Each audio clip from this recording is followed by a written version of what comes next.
Myth number 9, true or false? Napoleon Hill was involved in a murder cover-up. True. When he was 17 years old, Hill went to work for Rufus Ayers, a successful businessman and bank owner in Tazewell, Virginia. Now, according to official biographers, a cashier at one of Ayers' bank went on a serious drinking binge and in a drunken stupor stumbled into a nearby hotel and shot dead a young African-American bellboy. Now, Napoleon Hill was the first person on the scene of the murder. According to a 1995 New York Times book review of Hill's biography, it said Napoleon Hill covered up the killing by lying to the coroner that the cashier had accidentally dropped his gun, which discharged and struck the bellboy. Hill eventually coughed up the money to pay for the bellboy's funeral. The biography goes on to say that as a reward for his apparent dishonesty, Napoleon Hill was made manager of one of Ayers' coal mines in Virginia. Myth number 10, true or false? Napoleon Hill, the man who once said that we could achieve wealth beyond our wildest dreams, died nearly penniless.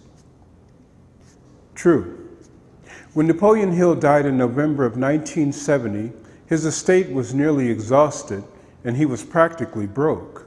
What little money that was left over would be tied up in litigation for the next 15 years as Hill's fifth wife slugged it out with the Napoleon Hill Foundation for control over his estate.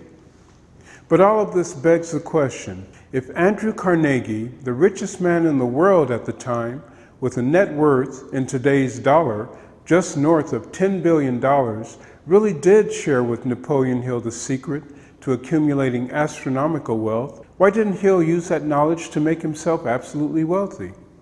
Well-known motivational speaker and star of the hit film The Secret, Dr. Joe Vitale, believes Think and Grow Rich is simply a sales letter, a sales pitch Hill used to promote and sell one of his lesser-known books, The Law of Success.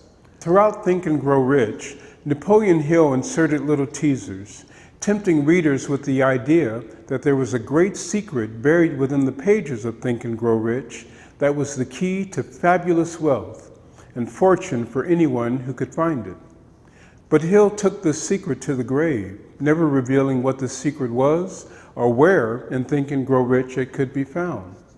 Dr. Vitale believes that the real secret behind Think and Grow Rich is the idea that a person can change their life and circumstances simply by changing their thinking, while Hill himself hinted at the idea that the secret is simply a burning desire backed by a definite purpose. But did Hill really believe what he was preaching?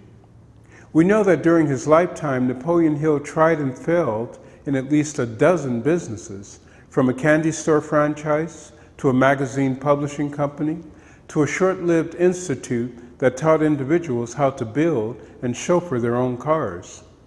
But unlike the message he preached, that anyone could think themselves to incredible wealth, the riches and prestige he desperately wanted all his life continued to elude Napoleon Hill.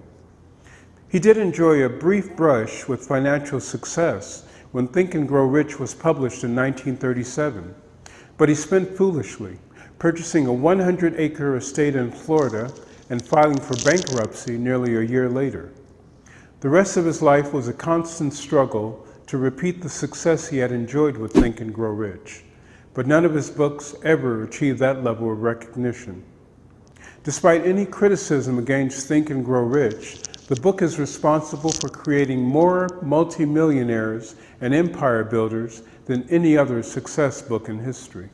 Napoleon Hill may not have been the most honest man, but the message of hope, inspiration, and self-determination contained in his most famous book, Think and Grow Rich, continues to inspire millions all over the world who believe we really can think ourselves to a richer and much better life.